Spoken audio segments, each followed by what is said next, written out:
அனைவருக்கும் வணக்கம். எதிர்வெளியீடு பதிப்பகம் ஒருங்கிணைக்கும் 15வது நூல் அறிமுக கூட்டம் இது. இன்று நாம் அறிமுகப்படுத்தவுள்ள இரு நூல்கள் சிறைவாசம், பீமா கோரேகான் வழக்கும் இந்திய மக்களாட்சியை தேடும் படலமும். ஆசிரியர் அல்பாஷா, தமிழில் தருமி. ரமலோ, நாவல் ஆசிரியர் சரவணன் சந்திரன். இந்நூல் அறிமுக கூட்டத்திற்கு வருகை தந்திருக்கும் வாசகர்கள் மற்றும் எழுத்தாளர்கள் தோழர் ரா. முருகவேல், போகன் சங்கர், மயூரா ரத்னசாமி ஆகியோரை அன்புடன் வரவேற்கிறோம். முதலாவதாக சிறைவாசம் நூல் குறித்து தோழர் ரா. முருகவேல் பேச உள்ளார். கோவையை வசிப்பிடமாக கொண்டுள்ள ரா. முருகவேல் அடிப்படையில் ஒரு வழக்கறிஞர். இவர் தீவிர இடதுசாரி சிந்தனையாளராகவும் தமிழின் முக்கிய எழுத்தாளராகவும் அறியப்படுகிறார். மிளிர்கள், முகிலினி, செம்புலம் போன்ற நாவல்கள் மூலம் தமிழகத்தின் சமூக பிரச்சனைகள், வன்கொடுமைகள் மற்றும் ஒடுக்கப்பட்ட மக்களின் வாழ்வியலை யதார்த்தமாக பதிவு செய்தவர். இவரது எழுத்துக்கள் சமகால அரசியல் மற்றும் சமூக மாற்றங்களை பேசுகின்றன. இவரது நாவல்கள் மூலம் சமகால தமிழ் இலக்கியத்தில் குறிப்பிடத்தக்க இடத்தை பெற்றுள்ளார். தேர்ந்த மொழிபெயர்ப்பாளராக அறியப்படும் ரா. முருகவேல் தனது எரியும் பனிக்காடு, ஒரு பொருளாதார அடியாளின் ஒப்புதல் வாக்குமூலம், தூக்கிலிடுபவரின் குறிப்புகள் போன்ற மொழிபெயர்ப்பு நூல்களின் வழி தமிழக வாசகர்களிடையே நன்கு அறியப்படுபவர். இனி தோழர் ரா. முருகவேல் அவர்களை சிறைவாசம் நூல் குறித்து உரையாட அன்புடன் அழைக்கின்றோம். உட்காந்தே கூட பேசியிருக்கலாம் அப்படின்னு நினைக்கிறேன். ஒரு இன்ஃபார்மலா கொஞ்ச நேரம் ரொம்ப முக்கியமான ஒரு புத்தகம், அதை பற்றி சில விஷயங்களை டிஸ்கஸ் பண்ணலாம் அப்படின்னு நினைக்கிறேன். மோடியுடைய அரசு 2014 இருந்து தொடங்குது பிஜேபி அரசு. அது ஏற்படுத்தின மாற்றங்கள்ல ரொம்ப முக்கியமான மாற்றம் சட்டத்துறை, நீதித்துறையில அது செய்த மாற்றங்கள். இப்போ இதுவரைக்கும் இருந்ததுலேயே இப்போ என்ன மேலையா ஓகே கேக்குதா இந்தியன் பீனல் கோடு, குற்றவியல் நடைமுறை சட்டம், சாட்சி சட்டம், இதுதான் முதுகெலும்பு. அதை அடியோட மாத்திருக்கு. வேற புதுசா இந்த சங்கீதா சட்டம்னு சொல்லி நாங்க கிண்டல் பண்ணுவோம். அது இன்னும் வக்கீலுக்கு வாயில நுழையல. அந்த மாதிரி ஏன்னா வேறு சட்டங்களை வேறு மாதிரி அதை மாத்தி சில சேஞ்சஸ் எல்லாம் அதுல கொண்டு வந்திருக்காங்க. இந்த இடத்துக்கு இந்த அரசு எப்படி சேர்ந்துச்சு அப்படிங்கிறத நம்ம புரிஞ்சுக்கணும் அப்படின்னு சொன்னா முக்கியமான 2 வழக்குகளை நம்ம புரிஞ்சுக்க வேண்டியது. ஒண்ணு என்ன அப்படின்னு சொன்னா, இப்ப நம்ம எல்லாருக்குமே தெரியும் சொராபுதீன் வழக்கு அப்படின்னு சொல்லி சொல்லுவாங்க. சையத் சொராபுதீன் அப்படின்னு சொல்லி ஒருத்தரும், அவரோட மனைவி, அப்புறம் அவரோட ஒரு ஃப்ரெண்டு, இந்த 3 பேரும் ஹைதராபாத் கிட்ட ஒரு பஸ்ல போயிட்டு இருக்காங்க. இந்த கதைகள்லாம் ஒரு த்ரில்லர் மாதிரி இருக்கும். பஸ்ல போயிட்டு இருக்காங்க. பஸ்ல போயிட்டு இருக்கும்போது அவங்கள போலீஸ் பிடிக்குது.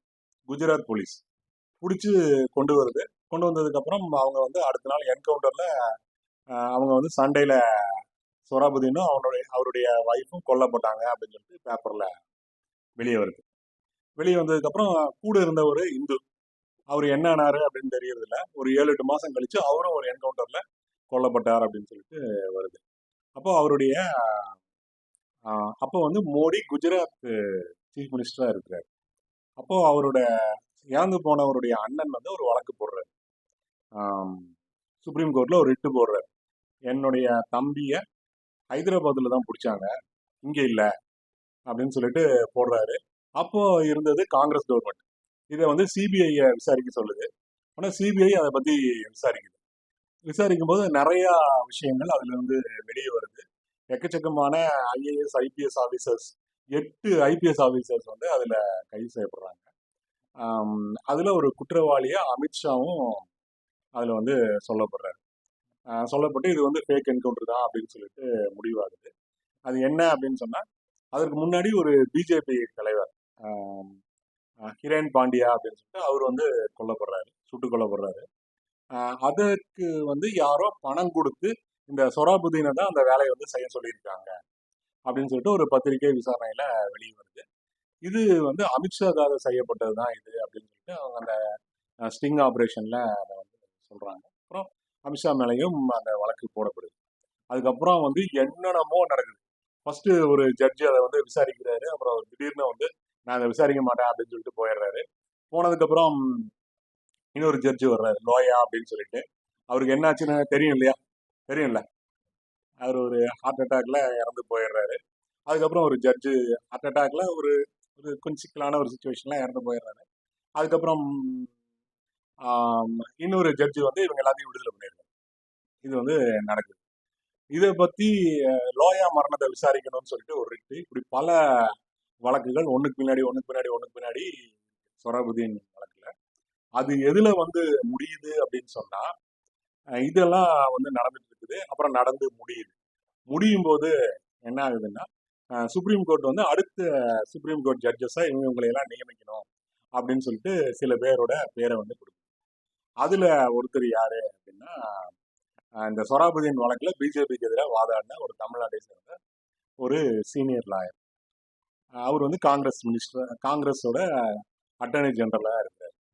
அப்போ இவரை வந்து நாங்கள் ஒத்துக்க மாட்டோம் அப்படின்னு சொல்லிட்டு பிஜேபி கவர்மெண்ட் வந்து சொல்லுது. சுப்ரீம் கோர்ட் வந்து அதெல்லாம் சொல்றதுக்கு உனக்கு அதிகாரம் இல்லைன்னு சொல்லுது. இது ஒரு பெரிய போராட்டமா மாறுது. மாறின உடனே சுப்ரீம் கோர்ட்டு கொடுக்க வேண்டிய ஃபண்டை வந்து நிறுத்திடுறாங்க. நிறுத்தின உடனே கோர்ட்ல வந்து 40% கோர்ட் ஹால் வந்து காலியா கிடைக்குது.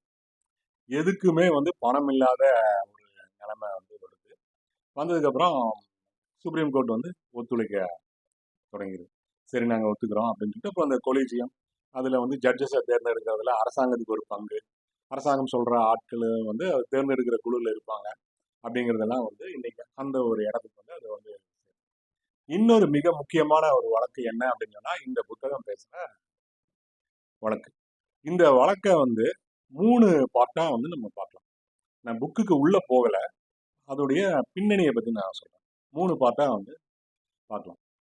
ஒன்று வந்து என்ன அப்படின்னா, கட்சிரோலின்னு சொல்லிட்டு ஒரு இடம் இருக்கு மகாராஷ்டிரால.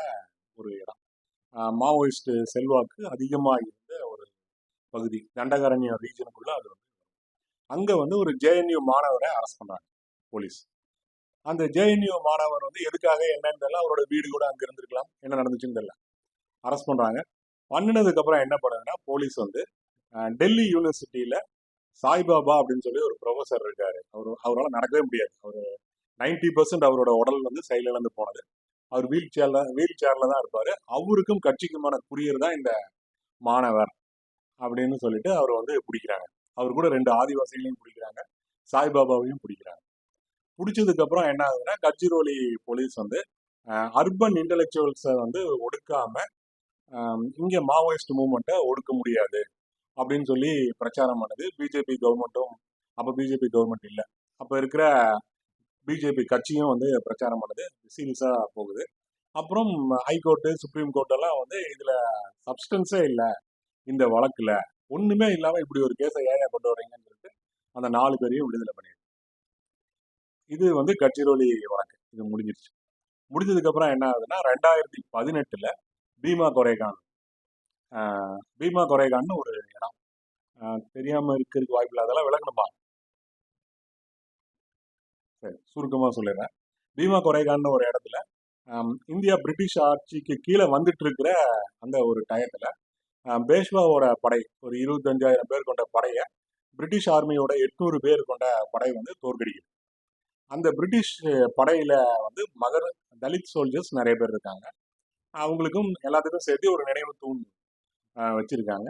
அது வந்து பின்னாடி எப்படி மாறுது அப்படின்னு சொன்னா, பார்ப்பனியத்துக்கு எதிரான தலித்துகளுடைய வெற்றி அப்படின்னு சொல்லிட்டு அதை வந்து தலித் மக்கள் அம்பேத்கர்ல இருந்து அதை வந்து கொண்டாட தொடங்குறாங்க.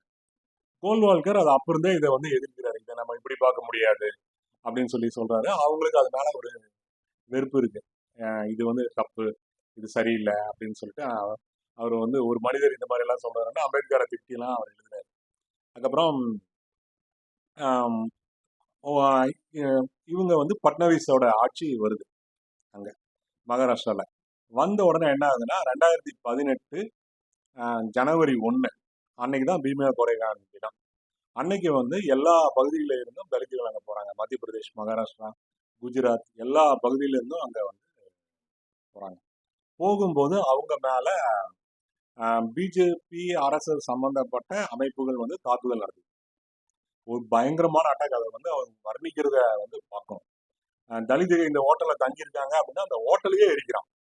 அந்த கார்ல வந்துட்டு இருக்கிறாங்க அப்படின்னா டாக்ஸி எதுவுமே பாக்குறது இல்லை, எல்லாத்தையும் வந்து எரிக்கிறாங்க, எல்லாத்தையும் அடிச்சு நொறுக்கிறான்.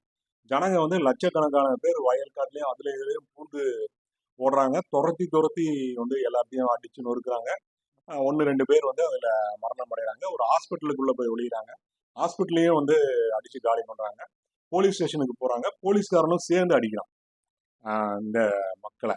இவ்வளவெல்லாம் வந்து நடக்குது. நடந்து முடிஞ்சதுக்கு அப்புறம் ஒரு பொண்ணு அனிதா அப்படிங்கிறவங்க, இது எனக்கு தெரியும், இதை முன்னாடி நின்று நடத்துனது யாரு அப்படின்னு சொல்லிட்டு லோக்கல் ஆர்எஸ்எஸ் காரங்க 2 பேரை வந்து பேர் சொல்றாங்க. இவங்க மேல எஃப்ஐஆர் போடணும் அப்படின்னு சொல்றாங்க. இது மாதிரி 21 பேர் வந்து கம்ப்ளைண்ட் கொடுக்குறாங்க. அந்த மிலிந்த் அப்படிங்கிற உள்ளூர், அவருக்கு 82 வயசு, அவர் மேல இவர் தான் நடத்தினாரு, இவர் இங்க இருந்தாரு, நாங்க பார்த்தோம் அப்படின்னு சொல்லிட்டு அவர் மேல வந்து கம்ப்ளைண்ட் பண்றாங்க. உடனே எஃப்ஐஆர் போட வேண்டிய ஒரு சூழ்நிலை வருது. எஃப்ஐஆர் போடுறாங்க. அவர் ஜெயிலில் போய் 1 மாசம் இருந்துட்டு வெளியே வர்றாரு. விசாரிக்க வேண்டிய ஒரு சுச்சுவேஷன் வருது. வரும்போது என்ன ஆகுது அப்படின்னு சொன்னா, பிஜேபி கவர்மெண்ட் வந்து இன்னொரு வழக்கை வந்து தேடி எடுக்கு. அது என்னன்னா ஏக்தா பரிஷத் வழக்கு அப்படின்னு. அதே இடத்துல எல்லா தலித் அமைப்புகளும் ஒரு மீட்டிங் நடத்துறாங்க. அந்த மீட்டிங்ல எல்லாரும் வந்து பேசுறாங்க. இப்ப இந்த மாதிரியான மத சார்பான அரசு வந்து குடியரசுக்கு வந்து கேடா இருக்கு அப்படின்னால அந்த மாதிரி ஜிக்னேஷ் மோவானி இப்படிலாம் நிறைய பேர் வந்து அதை பத்தி பேசுறாங்க. அது நடந்து முடிஞ்சிருச்சு. அது முடிஞ்சு ஒரு 2 மாசமெல்லாம் ஆயிடுது. அதை பத்தி ஒருத்தர் சும்மா கம்ப்ளைண்ட் பண்ணியிருக்காரு, என்ன எல்லாத்தையும் திட்டுறாங்க அப்படின்னு சொல்லிட்டு. அந்த எஃப்ஐஆரை தேடி எடுக்கிறான். தேடி எடுத்து அதுல வந்த எல்லாரையும் குடி அப்படின்னு சொல்லி சொல்றாங்க. அதுல ஒவ்வொருத்தரா அரெஸ்ட் பண்ண என்ன ஆகுது அப்படின்னு சொன்னா, கட்ஜிரோலி வழக்குல அர்பன் நக்சல்னு பிராண்ட் பண்ணவங்களை பிடிக்கிறதுக்கு இது ஒரு நல்ல ஒரு வாய்ப்பா இருக்கும் அப்படின்னு சொல்லிட்டு கவர்மெண்ட் வந்து முடிவு பண்ணு தெரிஞ்சுக்குது. அந்த ஏக்தா பரிஷத் கூட்டத்துக்கு வந்தவங்க வராதவங்க எல்லாத்தையும் அந்த மீட்டிங்ல இல்லாட்டி அதுக்கு முன்னாடியும் பின்னாடியும் பிரதமரை கொலை செய்ய முயற்சி நடந்தது, சதி ஆலோசனை நடந்தது அப்படின்னு சொல்லிட்டு ஒரு இமெயிலு எல்லாத்தையும் கொண்டு வந்து கொடுக்குறான், பத்திரிகைகளுக்கு வந்து கொடுக்குறாங்க. இப்படிலாம் வந்து நடக்குது. அந்த மீட்டிங்க்கு வராதவங்களும் கைது செய்யப்படுறாங்க. சுதா பரத்வாஜ் அப்படின்னு சொல்லிட்டு ஒருத்தாங்க, ஆனந்த் என்ன டெல்டும்டே, ஆனந்த் டெல்டும்டே, ஸ்டேன் சாமி, இப்படி நம்ம எல்லாருக்கும் தெரிஞ்சது தான் ஸ்டேன் சாமி. எல்லாரும் ஆக்டிவிஸ்டா இருக்கிறவங்க எல்லாம் ஏதோ ஒரு டயத்துல ஸ்டேன் சாமியை பார்த்துருக்கிறதுக்கு வாய்ப்பு இருக்கு. அவரு இந்த மாதிரி சம்மந்தமே இல்லாத ஆட்கள்லாம் அதுல வந்து கைது செய்யப்படுறாங்க. எல்லாத்துடைய லேப்டாப்பு, செல்லு எல்லாத்துலேயும் ஒரு இமெயில். என்னன்னா பிரகாஷ் அப்படிங்கிற ஒரு மாவோயிஸ்ட் ஒருத்தரோட, தேடப்படுற ஒருத்தரோட இமெயில் கான்டாக்ட்ல இவங்கெல்லாம் இருந்தாங்க அப்படின்னு சொல்லிட்டு. இதுலேயும் சாய்பாபா இணைக்கப்படுறாரு. 16 பேர் எல்லாமே IIT professors, Delhi university professors, JNU professor, அப்புறம் சுதா பரத்வாஜ் மாதிரி கேம்பிரிட்ஜில் எல்லாம் படிச்சுட்டு இங்கே வந்து ஒர்க் பண்ணிட்டு இருந்தவங்க, ஸ்டான் சாமி மாதிரியான கிறித்துவ மத குருக்கள், இப்படி 16 பேர் வந்து கலைஞர்கள். கபீர் நாட்டிய மஞ்ச் அப்படின்னு சொல்லிட்டு ஒரு கலைக்குழு வச்சு நடத்திட்டு இருந்தவங்க. இவங்க எல்லாருமே மாவோயிஸ்டுங்கிறான். என்ன ஆதாரம் அப்படின்னு சொன்னா இந்த இமெயில் தான் ஆதாரம் அப்படின்னு சொல்லி சொல்றாங்க. அந்த இது வந்து அரெஸ்ட் ஆகுது. இதுல வந்து என்னென்னவெல்லாம் நடந்தது அப்படிங்கிறது தான் இந்த புத்தகம். அது வந்து படிக்கும்போது நம்ம இப்படிதான் இருக்குமா, யாருக்கு வேணாலும் என்ன வேணாலும் நடக்கலாம் அப்படிங்கிறத வந்து அந்த மாதிரி தான் இருக்காது. ஒருத்தர் வந்து வீட்டில் உட்காந்துட்டு இருக்காரு, உன்னை விசாரிக்கணுமா அப்படின்னு சொல்லி கூப்பிடுறாங்க. சரி, நான் மத்தியானம் பிரியாணி பண்ணிடலாம், நான் வரும்போது மட்டன் வாங்கிட்டு வந்துடுறேன் அப்படின்னு சொல்லிட்டு போறாரு. 5 வருஷம் கழிச்சு வராரு. என்ன நடக்குதுன்னா யாருக்குமே தெரியறது இல்லை, எதுக்காக இவங்க எல்லாம் பிடிக்கப்படுறாங்கன்னு தெரியறது இல்லை. நோம் சாம்ஸ்கில இருந்து எல்லாரும் இதுக்கு வந்து பேசுறாங்க. என்னதான் ஆதாரம் இருக்குது குடு அப்படின்னு சொல்லி கேட்கறாங்க. இந்த இமெயில், இந்த டிஜிட்டல் இமெயில் வந்து உண்மையா பொய்யா அப்படிங்கறத பின்னாடி விசாரணையில தெரியும். ஜாமீன்ல உடையா இந்த ஜேஎன்யூ ப்ரொஃபசர் எங்கேயா ஓடி போயிடுவாரு, ஸ்டான் சாமி 85 வயசு, அவர் எங்கேயா ஓடி போயிடுவாரு, ஏதோ கண்டிஷன் போட்டு கொடு எங்கேயும் போகக்கூடாதுன்னு, இல்லாட்டி வீட்டு காவல்லையாவது வை. சுப்ரீம் கோர்ட் வந்து ஏற்கனவே சூடு கண்ட ஒரு பூனையா அது வந்து இருக்கு. சோராபுதீன் வழக்குல அப்படியெல்லாம் பயங்கரவாதிகளெல்லாம் விட முடியாது. இது விசாரணை நடந்துட்டு இருக்குது. அதை நம்ம வந்து பார்க்கலாம். அப்படிதான் சொல்றாங்க. ஜாமீனே வந்து கிடைக்க மாட்டாங்க. இதான் வந்து இந்த வழக்குடைய அடிப்படை. இந்த புத்தகம் வந்து இதை பத்தின ஒரு மெட்டிகுலஸ் ரிசர்ச். இவங்கெல்லாம் வந்து உண்மையில யார்? உண்மையில மாவோயிஸ்ட் கட்சியோட சம்பந்தப்பட்டவங்களா இல்லையா? இவங்க எதற்காக அரசு வந்து இவங்களை கைது பண்ணுது அப்படின்னு சொல்லிட்டு ஒவ்வொருத்தரை பத்தின டீட்டெயில்ஸையும் வந்து ரொம்பவும் ஒரு தெளிவா போலீஸ் என்ன சொல்லுது, உண்மை என்ன அப்படிங்கறத பத்தி அவங்க வந்து திருப்பியும் அவங்க வந்து விளக்குறாங்க. ரெண்டாவது பகுதி மொத்தமுமே வந்து என்ன டெக்னிக்கலா இந்த வழக்குல என்னென்ன தப்பு இருக்கு அப்படிங்கிறதையும், அதுக்கு என்னென்ன ஒர்க். அல்போஷா வந்து நேரடியாகவே ஒரு ஆக்டிவிஸ்டா ஒர்க் பண்ணியிருக்காங்க.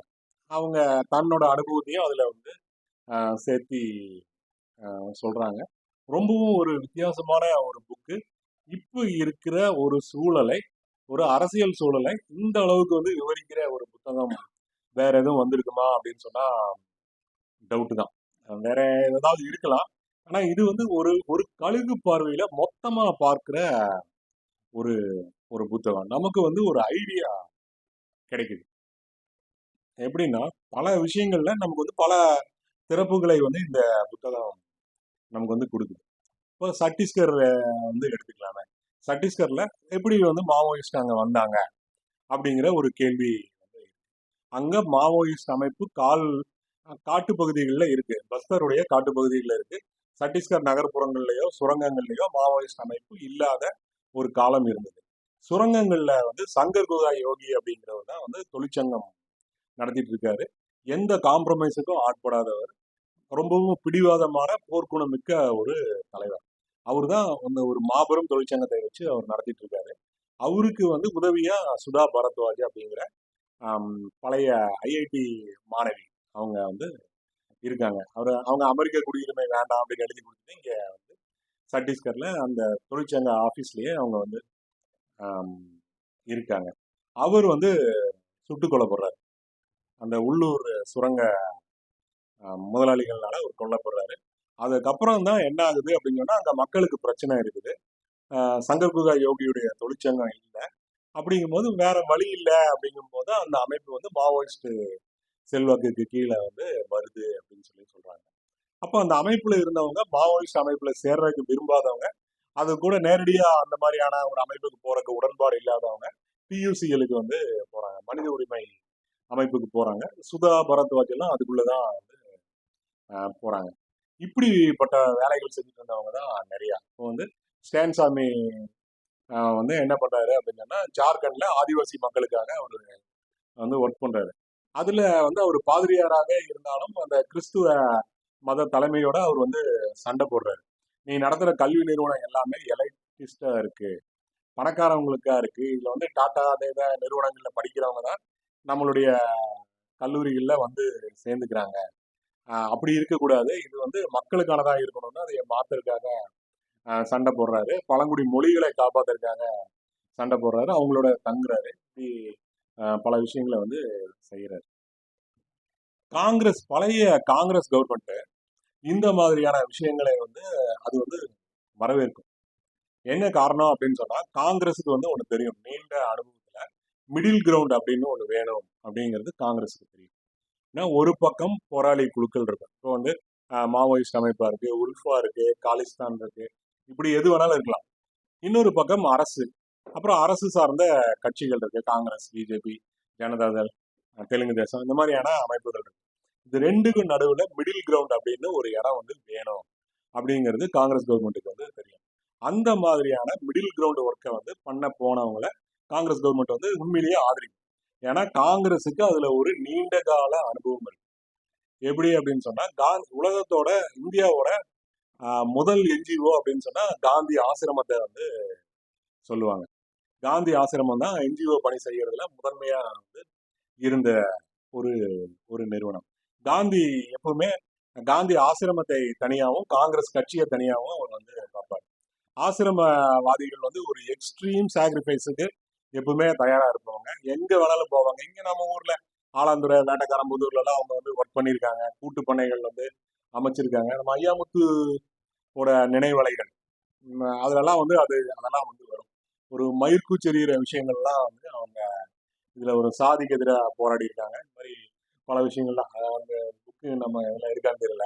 அட்டகாசமான புக்கு. அதையும் நீங்க பாருங்க. கோவையுடைய பழைய வரலாறு தெரிஞ்சுக்கணும் அப்படின்னு சொன்னா அந்த மாதிரியான புக்கு. ஐயாமுத்தோட நினைவலைகள்ல சாதிக்கு எதிராக எல்லாத்துக்கும் எல்லாரும் கிணத்துல தண்ணி எடுக்கலாம் அப்படின்னு சொல்லிட்டு ஐயாமுத்து வந்து சொல்றாரு. உடனே ஊரு கூடி ஐயாமுத்தை வந்து கட்டி வச்சு அடிக்கணும், இல்லாட்டி உதைக்கணும் அப்படின்லாம் சொல்லிருக்காங்க. உடனே ஐயாமுத்து என்ன பண்றாரு அப்படின்னு சொன்னா கிணத்துக்கு முன்னாடி ஒரு சேர் போட்டு உட்காந்துக்கிட்டாரு. நான் யாரையும் திருப்பி அடிக்க கூடாது, என் கொள்கை அதுக்கு ஒத்து வராது, அதனால வர்றவங்க எல்லாம் வரிசையா வந்து என்னை அடிச்சுக்கலாம் அப்படின்னு சொல்லி அவர் வந்து சொல்றாரு. அப்புறம் ஊருக்காரங்க தயங்குறாங்கன்னு வச்சு இது ஒரு விதமான ஒரு அட்டாக் தான் வச்சுக்கோங்களேன், சைக்கலாஜிக்கல் அட்டாக். இந்த மாதிரி இதுதான் வந்து மிடில் கிரவுண்ட். இந்த ஒர்க்கை வந்து காந்தியவாதிகள் செய்யறாங்க, சின்சியரா செய்யறாங்க. அதுக்கு வந்து ஒரு நீண்ட வரலாறு வந்து இருக்கு. ஆனா என்னவா இருக்குது அப்படின்னு சொன்னா அந்த ஒர்க் வந்து போதுமானதா இருக்கிறது இல்லை அப்படிங்கிறதான் பிரச்சனை. இப்ப காந்தியவாதிகள் வந்து விவசாய வேலை செய்யறாங்க. ஆனா இன்னொரு பக்கத்துல பாத்தீங்க அப்படின்னா இந்தியா சுதந்திரம் வாங்கும்போது 90% நிலப்பரப்பு வந்து நிலப்பரப்புகளுக்கு கீழே இருக்கு. ஒரு ஜமீன்தாரி முறை தான் வந்து அந்த இடத்துல இருக்குது. கல்வி அறிவு வந்து 11-12% தான் வந்து இருக்கு. அவங்கள வந்து மீட்க முடிய மாட்டாங்க. வினோபா பாவே கூட அந்த பூதானி இயக்கத்துக்கு கிடைத்த நிலங்கள் அப்படிங்கிறது நிலச்சீர்திருத்தத்துக்கு போதுமானதா வந்து இல்லை.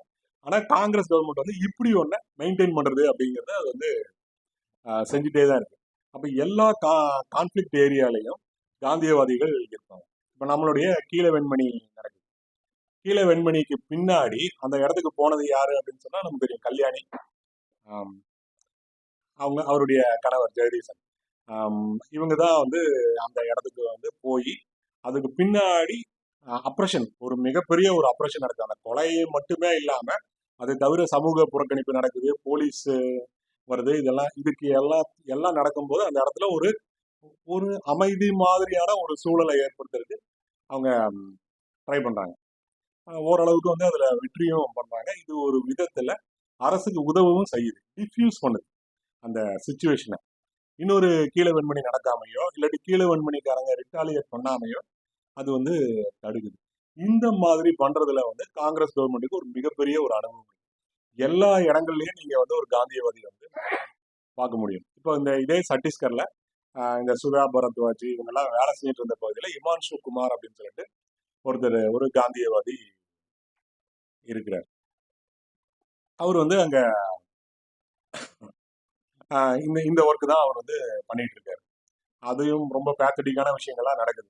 மக்கள் வந்து போலீஸ் ரெய்டுனால இங்க வாழவே முடியாதுன்னு ஓடுறாங்க. இல்ல நான் பாத்துக்கிறேன் அப்படின்னு சொல்றாரு. அரசு நிறுவனங்கள் கிட்ட எல்லாம் பேசுறாரு. பாதுகாப்பு நாங்க கொடுக்குறோம், நீங்க அவங்க திருப்பியும் குடியேற்றுங்க அப்படிங்கிறாங்க. திருப்பியும் கொண்டு வந்து குடியேற்றுறாரு. அடுத்த நாள் அட்டாக்ல 10 ஆதிவாசிகள் கொல்லப்படுறாங்க.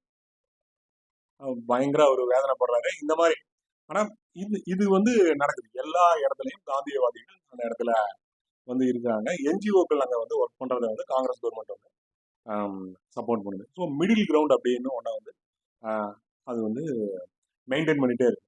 எப்பவுமே மிடில் கிரவுண்ட்ல ஒர்க் பண்ணிட்டு இருக்கிறவங்களுக்கு பிரச்சனை யாருக்கு இருந்து வரும் அப்படின்னு சொன்னா மிலிட்டன்ஸ் கிட்ட இருந்து தான், போராளி குழுக்கள் கிட்ட இருந்து தான் வரும்.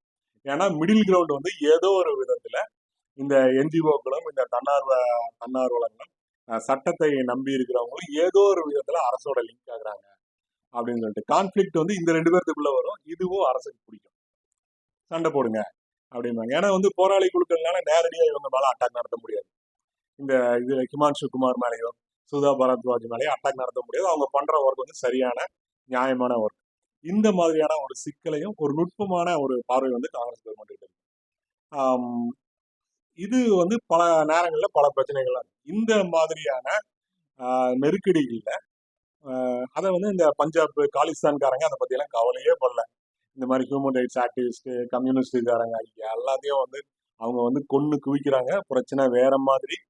மக்களுக்கும் மிலிட்டன்ஸுக்கும் இடையில இருக்கிற மாதிரி வந்து திரும்புது. 300 பேருக்கு மேல இன்டெலெக்சுவல்ஸ் வந்து காலிஸ்தான் காரங்கனால, கவிஞர்கள், எழுத்தாளர்கள், இடதுசாரிகள், செயல்பாட்டாளர்கள் வந்து கொல்லப்படுறாங்க. அந்த மூவ்மெண்ட் வந்து ஒரு விதத்தில் செயலிழங்க தனிமைப்பட்டு போகுது, இன்டெலெக்சுவல் சப்போர்ட் இல்லாமல். அஸ்ஸாமில் வந்து சஞ்சய் அப்படின்னு சொல்லிட்டு ஒருத்தர், அவர் வந்து ஜோய்ஸ் அஸ்ஸாம்னு சொல்லிட்டு ஒரு புக்கு. அவரு வந்து உல்ஃபா வேலை செஞ்சுட்டு இருந்த பகுதியில் வேறு ஒரு மாற்றை வந்து நான் ஏற்படுத்தினேன். மக்களுக்கு வந்து ஒன்று போலீஸுக்கு இன்ஃபார்மர் ஆகணும், இல்லாட்டி உல்ஃபாவில் சேரணும், இப்படி ஒரு நிலைமை இருக்குது. அது இல்லாமல் அரசை வந்து அங்கே எக்ஸ்டெண்ட் பண்ணுறதுக்கு நான் ட்ரை பண்ணுறேன் அப்படின்ட்டு போகிறாரு. அவர் பிடிச்சி உல்ஃபா கொண்டுட்டதா சொல்கிறாங்க. இது வந்து ஒரு நீண்ட நெடிய வரலாறு. பிஜேபி கவர்மெண்ட் வந்து மிடில் கிரவுண்டை வந்து ஒழிச்சு கட்டுறது அப்படின்னு முடிவு பண்ணுது. இது தேவையில்லை அப்படின்னு சொல்லிட்டு முழுக்க முழுக்க இராணுவ ரீதியிலான ஒரு அணுகுமுறை அப்படின்னு சொல்லி, அதனால என்ன ஆகுது அப்படின்னு சொன்னா, மிடில் கிரவுண்டில் இருக்கிறவங்க எல்லாத்தையுமே மாவோயிஸ்ட் அப்படின்னு சொல்லிட்டு முத்திரை வைக்கும். எல்லாத்தையுமே பீமா கொரேகானா வந்து ஆதரிச்சு பிரதமருக்கு எதிராக வந்து பேசின ஆட்கள் அப்படின்னு சொல்லிட்டு முத்திரை குத்துது. இதுல வந்து பல்வேறு வேடிக்கைகள் வந்து நடக்குது. அதுல என்னன்னா, ஆனந்த் டெல்டும்டே வந்து இந்த பீமா கொரேகானா வந்து குளோரிஃபை பண்றத கடுமையா விமர்சிச்சு ஒரு கட்டுரை வந்து எழுதுறாரு. என்ன அப்படின்னு சொன்னா, ஏகாதிபத்தியம் வந்து பேஷ்வாவோட அரசை விட மோசமானது, அவனுக்காக நீங்க இதை போய் நீங்க ஆதரிக்க முடியாது. அதே மாதிரி ஜெயிச்சது அப்படிங்கிறது வந்து பிரிட்டனோட இண்டஸ்ட்ரியல் பவர். ஒரு பிற்போக்கான நிலப்பிரபுத்துவ அரசான பேஷ்வா அரசு ஒரு இண்டஸ்ட்ரியல் பவர் கிட்ட தோத்துதான் தீரணும். ஒரு சிஸ்டமேட்டிக்கான டிசிப்ளின்டு மிலிட்டரிக்கு எதிரான போர்ல வந்து தோத்துதான் தீரணும். அதனால இதை வந்து நீங்க பெருசா கொண்டாட வேண்டியது இல்லை. இதை வந்து மகரோட வெற்றி அப்படின்னு சொல்றது மிக அபத்தமான உண்மை. ஒரு இண்டஸ்ட்ரியல் பவருக்கும் பிற்போக்கான ஒரு அரசுக்கும் இடையில நடந்த போர் அது எதிர்பார்க்கத்தக்கது தான் நடந்தது. அது யாருமே ஜெயிக்க முடியாது. நேச்சுரலி இப்படிதான் வந்து நடக்கும் அப்படின்னு சொல்லிட்டு இதையெல்லாம் வந்து புகழ்றது வந்து சரியில்லை. நம்ம வந்து ஏகாதிபத்திய எதிர்ப்பு அப்படிங்கிறதையும் நம்ம எடுத்துக்கணும் அப்படின்னு சொல்லி ஆனந்த் டெல்டும்டே எழுதுறாரு. தொடக்க காலத்துல இருந்தே ஆனந்த் டெல்டும்டே வந்து இந்த மாதிரியான பார்வைகளுக்கு அவர் எதிரானவராக இருக்கார். பிரிட்டிஷ் அரசு வந்து மனித நேயத்தை கற்றுக் கொடுத்துச்சு, இப்படியான பார்வைகளை வந்து அவர் எதிர்க்கிறவராக இருக்கிறாரு. இது இன்னும் மிகப்பெரிய ஒரு சுமையை வந்து தலித் மக்கள் மேல வந்து செலுத்துது அப்படிங்கிறது அவருடைய எழுத்து.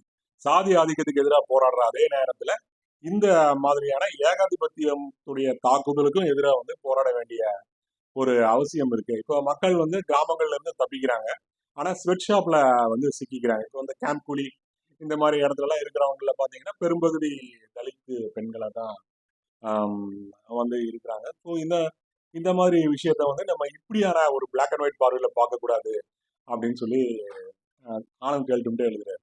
ஆனா அதே ஆனந்த் டெல்டும்டே வந்து பீமா கொரேகானா வந்து ஆதரிச்சு இதுக்கு எதிராக வந்து அவர் பேசி சதியெல்லாம் பண்ணி அவங்களோட மாவோயிஸ்டோட சேர்ந்து இயங்கினதா அவர் ஐஐஎம் ப்ரொஃபஸர், 69 வயசு, அவர் வந்து கைது செய்யப்படுறார்.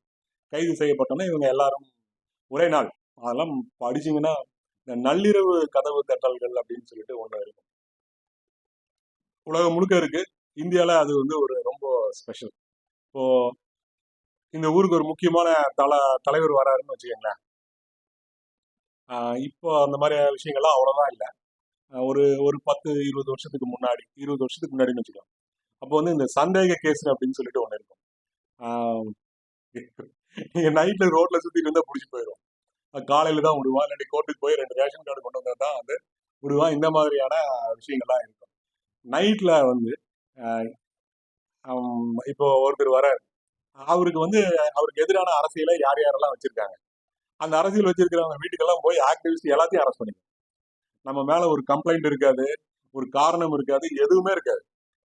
அந்த பால் வண்டி வந்து அதுல போயிட்டே இருக்கும். இவர் வட்ட செயலாளருங்க, இவர் அந்த செயலாளருங்க, எல்லாத்தையும் பிடிச்சிட்டு போயிடும். பிடிச்சிட்டு போய் கல்யாண மண்டபத்திலேயே போலீஸ் ஸ்டேஷன்லேயே வச்சுட்டு ஒரு 2 நாள் கழிச்சு தலைவர் திரும்பி போவாங்க, வெளியே விட்டுருவோம்.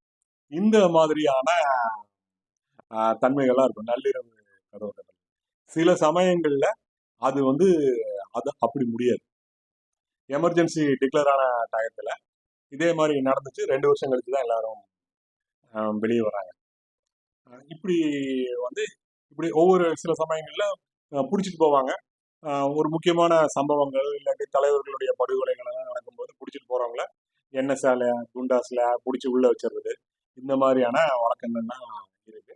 இந்த நள்ளிரவு கதவு தட்டல்கள் அப்படிங்கிறது வந்து பகல்லையே நடக்குது இந்த இதுல. ஏன்னா இந்த ஆட்களை வந்து நைட்ல போய் பிடிக்கணும்னு அவசியமே இல்லை.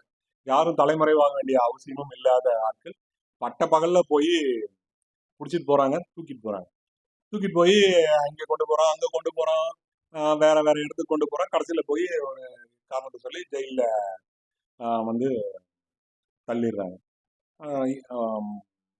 ஊஃபா சட்டத்துல 6 மாசம் வரைக்கும் சார்ஜ் ஷீட் போட வேண்டிய அவசியம் இல்லை. அதுல தூக்கி அதுக்குள்ள வச்சிடறான். அப்புறம் அதை எக்ஸ்டெண்ட் பண்ணிட்டே போயிட்டு இருக்கான். இன்னைக்கு வரைக்குமே கூட அதுல வந்து பெரிய டெவலப்மெண்ட் வந்து அதுல இல்லை. இப்போ ஒவ்வொரு அந்த ஸ்டான் சாமி வந்து சிறையில இறந்து போறாரு. அவருக்கு வந்து பர்கின்சன் டிசீஸ் இருக்குது. இப்போ அவரு வந்து ஒரே ஒரு கோரிக்கை தான் வைக்கிறாரு.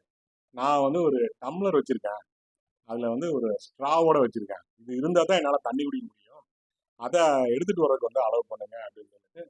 அது முடியாது, அது வந்து மேல அங்க இருக்கிற ஜெயிலுக்கு போனா ஜெயில இருக்கிறதுல தான் நீங்க சாப்பிடணும், இதுக்கு ஸ்பெஷல் பர்மிஷன் வேணும், அப்படி இப்படின்னு சொல்லி ஏறக்குறைய 30-40 நாள் ஆகுது. அதுக்கப்புறம் தான் அவருக்கு வந்து அந்த ஸ்ட்ரா டம்ளர் வந்து கொடுக்கப்படுது. அதுக்குள்ள சரியான சாப்பாடு இல்லை, இடம் மாறினது, அதெல்லாம் சேர்ந்து அவர் பலவீனம் அடைகிறாரு. அப்புறம் கொரோனா வந்து அப்புறம் இறந்து போயிடுறாரு. வரவரதாகவும் ஏறக்குறைய மரணத்தோட விளிம்புக்கு போறாரு. இப்படி ஒவ்வொருத்தருக்கும் இந்த மாதிரியான விஷயங்கள் வந்து நடக்குது. அப்போதான் அர்பன் நக்சல் அப்படிங்கிற அந்த சொல்லாடலை இந்த அரசு வந்து முழுசா கொண்டு வருது. எங்களோட இல்லை அப்படின்னு சொன்னா நீங்க வந்து எதிரியோட இருக்கிறதா தான் வந்து கணக்கு அப்படின்னு. அவங்க வந்து மாவோயிஸ்டா இருக்கணும் அப்படின்னு சொல்லி எந்த அவசியமும் இல்லை. அவங்க உல்ஃபாவா இருக்கணும்னு அவசியம் இல்லை. எல்டிடி ஆதரவாளராக இருக்கணும்னு அவசியம் இல்லை. அவங்க யாரா வேணாலும் இருக்கலாம். ஆனா அரசுடைய கொள்கைகளை ஏற்றுக்காதவர்களா இருந்தாங்க அப்படின்னா, சிஐஏவை ஏற்றுக்காதவங்களா இருந்தாங்க அப்படின்னா, நீங்க எப்படி வேணாலும் இருந்தாலும் உங்களை வந்து அதுக்குள்ள வந்து தூக்கலாம் அப்படிங்கிறாங்க. இதுல சட்ட போராட்டம் நடத்துறதுல தொடர்ந்து வந்து பல பிரச்சனைகள் வருது. எல்லாத்தையும் சமாளிக்க வேண்டிய ஒரு நெருக்கடியில தான் அந்த இதே வந்து மாற்றப்படுது. பல 24 மணி நேரத்துல கொண்டு போய் கோர்ட்ல ஒப்படைக்கணும். அந்த சிஆர்பிசியில் போலீஸ்காரங்கிட்ட கொடுத்த வாக்குமூலம் வந்து செல்லாது. அப்புறம் சட்டங்கள் இருக்கு, அது மேல வந்து ஏராளமான சுப்ரீம் கோர்ட்டு இந்த கிருஷ்ணயர் மாதிரியான ஆட்கள்லாம் கொடுத்த தீர்ப்புகள் வந்து இப்படி எத்தனையோ காலம் வந்து போராடி போராடி வாங்கின தீர்ப்புகள், இது எல்லாத்தையும் வந்து அப்படியே தூக்கி போடுற மாதிரியான புது சட்டம், புது சாட்சி சட்டம் எல்லாமே வந்து இப்போ புதுசா வந்து வந்துருச்சு. கொஞ்சம் ஏதாவது பேசணும் எழுதணும் அப்படின்னா கொஞ்சம் பார்த்துதான் பண்ணணும் அப்படிங்கிற ஒரு நிலைமை வந்துருச்சு. ஆனால் அதுக்குள்ள நாடு முழுக்க ஒரு அமைதியை வந்து ஏற்படுத்திட்டாங்க. எல்லா தளங்களிலும் வந்து முறியடிக்கப்பட்ட ஒரு கற்பனையான ஒரு ஒரு பார்த்தா தெரிய ஒரு இல்யூஷன். சில சமயங்கள்ல ஒரு அமைதி கூட இருக்கும், தெரியும். ஒரு மலைக்கு முன்னாடி ஒரு வெக்க தெரியும் இல்லையா, அந்த மாதிரியான ஒரு அமைதி நாடு முழுக்க இந்த அரசு வந்து ஏற்படுத்திருக்கு. டைம் ஆயிடுச்சா, முடிச்சுக்கலாம், பேசலாம். அப்போ 1/2 மணி நேரம்னு நினைச்சேன், 1/2 மணி நேரம் ஆயிடுச்சு. சரி, இன்னும் ஒரு விஷயம் மட்டும் சொல்லிட்டு முடிச்சுக்கிறேன். இப்போ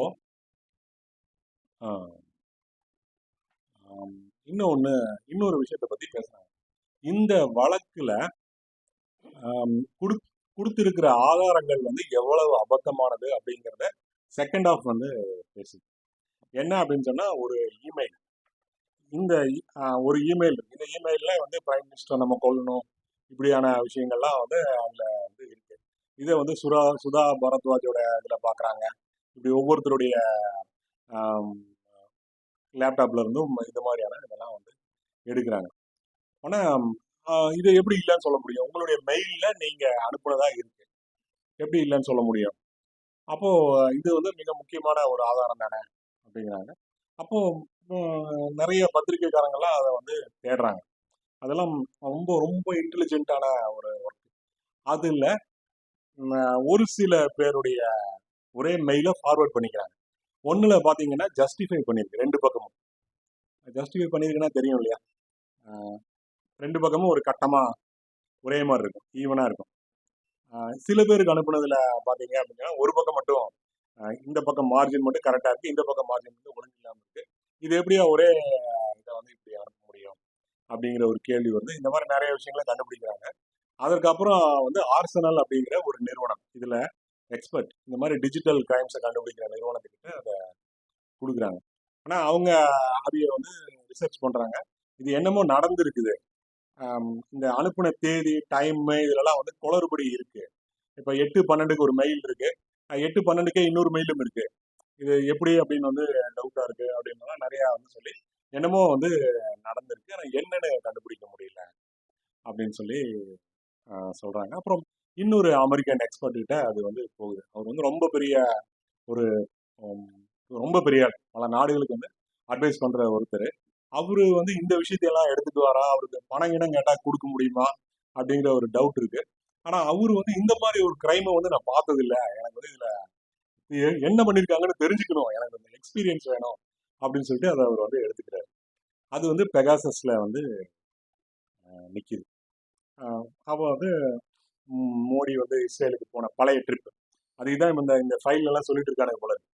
இந்த இதெல்லாம் ஹிஸ்டியன் ஃபைல் எல்லாம். அப்போ ஆம், அதுல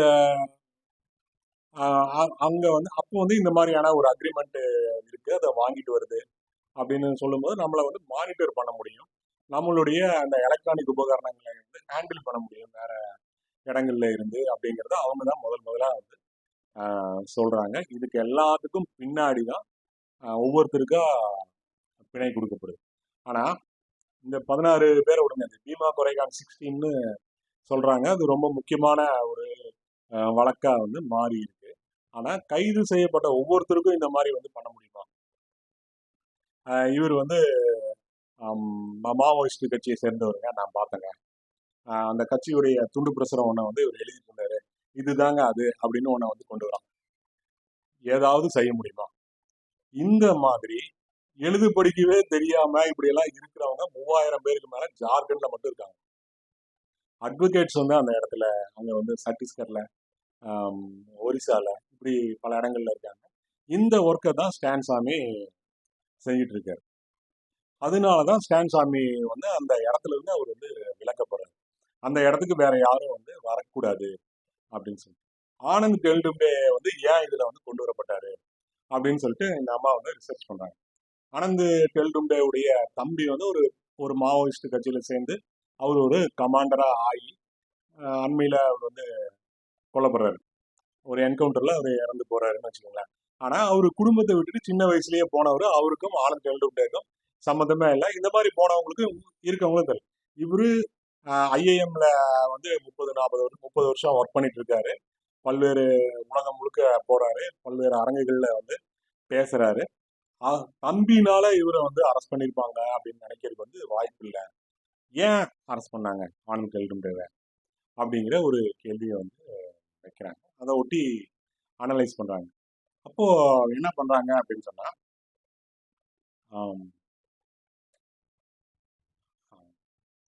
இதுல லண்டன்ல அம்பேத்கர் தங்கி இருந்த கொஞ்ச நாள் தங்கி இருக்காரு, படிக்கும்போது அங்க இருக்காரு. அமெரிக்கால படிக்கிற, லண்டன்லயே இருக்காரு. தங்கி இருந்த வீடு வந்து இருக்கு. அந்த வீட்டுக்கு முன்னாடி அந்த எல்லா வீடுகளுக்கும் ஏதாவது வரலாற்று சிறப்பு இருக்குதுன்னா அதை வந்து ஒரு பாலத்துல எழுதி, கல் பாலத்துல எழுதி அந்த வீட்டு முன்னாடி பதிப்பாங்க.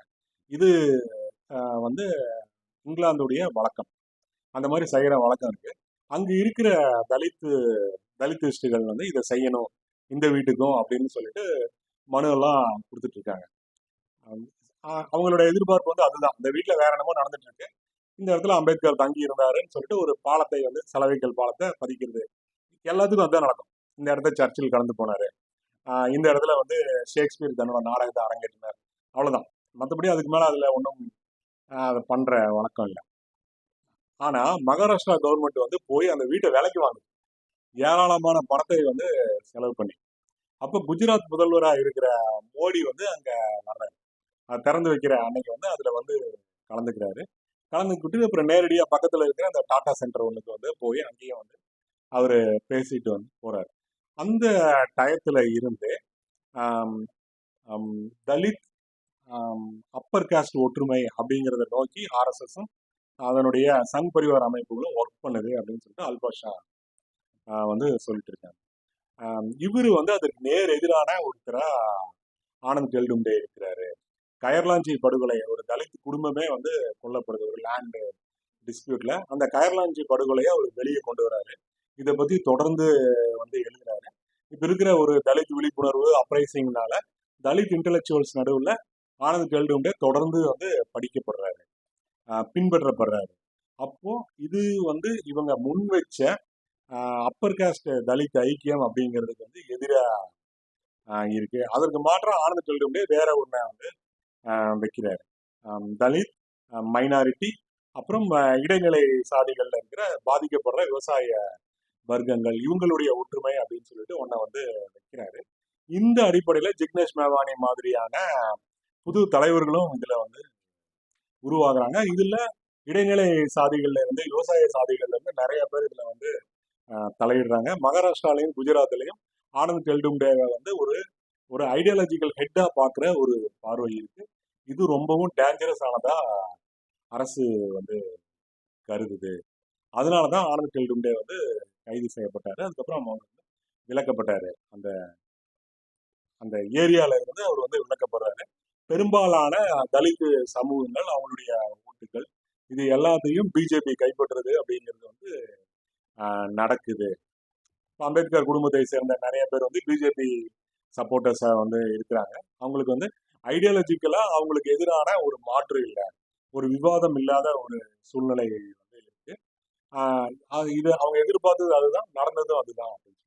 இந்த மாதிரி ஒவ்வொருத்தரை பத்தியும் சுதா பாரத்வாஜ் அவங்கனால வந்து என்ன பிரச்சனை, இப்படி ஒவ்வொருத்தரை பத்தியும் அதை பத்தி எல்லாத்தையும் பேசிட்டு இருக்க வேணாம் நினைக்கிறேன். புத்தகம் படிங்க. ஒரு மெட்டிகுலஸ் ரிசர்ச். அப்புறம் அதுல ஒரு எழுத்தாளரே ஒரு செயல்பாட்டாளராகவும் இருக்கிறது அப்படிங்கிறது வந்து பல சமயங்கள்ல ரொம்ப முக்கியமானதா இருக்கும், சுவாரஸ்யமானதா இருக்கும். மைக்கேல் மூரோட ஆவண படங்கள்ல எல்லாம் நம்ம அதை வந்து பார்ப்போம். அவர் டாக்குமெண்ட்ரி இயக்குனரா மட்டும் இருக்க மாட்டாரு, அவரு ஒரு செயல்பாட்டாளராக